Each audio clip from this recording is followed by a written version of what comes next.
சொல்லிட்டா இப்போ நம்ம கேக் போட போகிறோம். ஓகே, இப்போ கொஞ்சம் இது வச்சாச்சா இல்லை, கொஞ்சம் மாவு இல்லை, இப்போ கொஞ்சம் அரிசி, அப்புறம் மாவு மெட்டி, அப்புறம் அரிசி பண்ணிடுச்சு.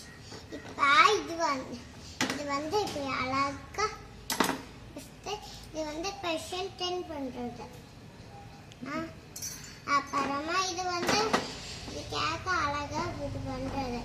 அப்புறம் கேக் வந்து இப்படி வருது.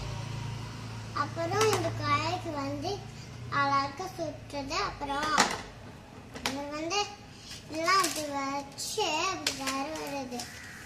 அப்புறம் இது வந்து கேக்கு மேலே தட்டு வச்சு இப்படி பண்ணி கேக்